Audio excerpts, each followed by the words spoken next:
Apa yang kita tunggu-tunggu selama ini akhirnya tiba juga. Jadwal ini dirilis oleh BKN pada saat acara Rakor di Jakarta pada tanggal 22 sampai dengan 23 September. Langsung saja, pada tabel ini ada 16 kegiatan. Dimulai yang pertama adalah pengumuman seleksi yang direncanakan pada tanggal 5 Oktober sampai dengan 19 Oktober 2022. Kemudian yang kedua adalah pendaftaran seleksi, yaitu tanggal 5 Oktober sampai dengan 26 Oktober. Jadi dimulai dari sekarang Bapak Ibu sudah bisa mempersiapkan dokumen-dokumen yang dibutuhkan pada saat pendaftaran. Seperti biasa, pendaftaran ini dilakukan melalui website SSCASN. Yang ketiga adalah seleksi administrasi, yaitu tanggal 5 Oktober sampai dengan 1 November. Maksud dari seleksi administrasi adalah untuk menilai kesesuaian dari persyaratan yang sudah ditetapkan. Bagi yang lulus administrasi, maka berhak untuk mengikuti seleksi CAT. Kemudian yang keempat adalah pengumuman hasil seleksi administrasi. Dimulai dari tanggal 2 November sampai dengan 3 November 2022. Nah, pada pengumuman ini nanti akan tercantum nama-nama pelamar yang sudah berhasil melewati seleksi administrasi. Kemudian yang kelima itu masa sanggah tanggal 4 November sampai dengan 6 November. Kemudian jawab sanggah 4 November sampai dengan 10 November.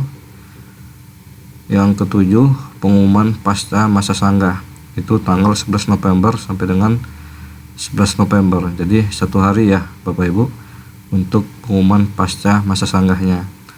Nah, yang ke-8 adalah penarikan data final. Ini tanggal 12 November sampai dengan 13 November.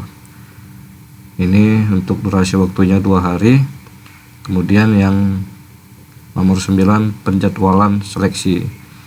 Nah, nanti BKN akan mengundang instansi-instansi atau Pemda-Pemda baik itu provinsi maupun kabupaten kota untuk melakukan rapat koordinasi terkait dengan titik lokasi ujian. Jadi nanti Pemda-Pemda mengusulkan titik lokasi ujian mana saja yang kira-kira dianggap layak untuk dilaksanakan seleksi CAT tersebut. Nanti akan ada penilaian dari BKN dan kemudian apabila BKN menganggap itu layak, maka titik lokasi ujian tersebut akan disetujui untuk melaksanakan ujian CAT. Nah, kemudian setelah selesai tadi penjadwalan seleksi yang di kegiatan nomor 9, maka yang nomor 10 adalah penyampaian dan pengumuman jadwal per sesi dari instansi pelamar.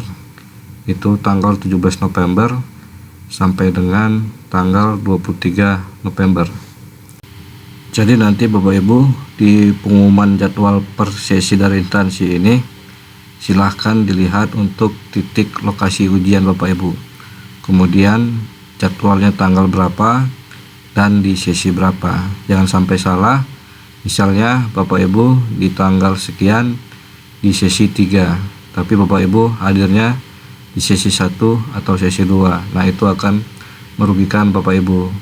Satu lagi contohnya, misalnya Bapak Ibu di sesi pertama tapi Bapak Ibu hadirnya di sesi kedua atau ketiga, maka sudah pasti Bapak Ibu akan ditolak untuk melakukan ujian CAT. Nah, kemudian nomor 11 itu adalah pelaksanaan seleksi. Itu dimulai dari tanggal 24 November sampai dengan tanggal 23 Desember 2022. Jadi pelaksanaan seleksi ini untuk seluruh wilayah Indonesia dilakukan serentak di masing-masing titik lokasi ujian, di mana untuk durasi waktunya itu dilakukan selama 30 hari kalender. Nah, ini adalah pelaksanaan puncak yang akan menentukan nasib Bapak Ibu, karena tes P3K ini atau tes CAT P3K ini hanya dilakukan sekali, berbeda dengan CPNS di mana ada seleksi SKD dan SKB. Perlu disampaikan kepada Bapak Ibu bahwasannya jadwal yang ada di video saya ini itu sifatnya simulasi, tapi yang pasti untuk jadwal resminya nanti tidak akan jauh berbeda dari yang ada di video ini, karena jadwal di video ini juga resmi dari BKN, tapi nanti silakan Bapak Ibu menunggu jadwal resmi yang akan dipublish oleh instansi Bapak Ibu masing-masing. Nah, sekali lagi saya ingatkan kepada Bapak Ibu yang berminat untuk mengikuti seleksi P3K ini, berhubung untuk pengumuman dan pendaftarannya sudah sangat dekat jadwalnya, maka saya sarankan Bapak Ibu untuk mempersiapkan dokumen-dokumennya dari sekarang, supaya nanti ketika pendaftaran dibuka, maka Bapak Ibu bisa langsung mengupload dokumen-dokumen yang dipersyaratkan, contohnya KTP, KK.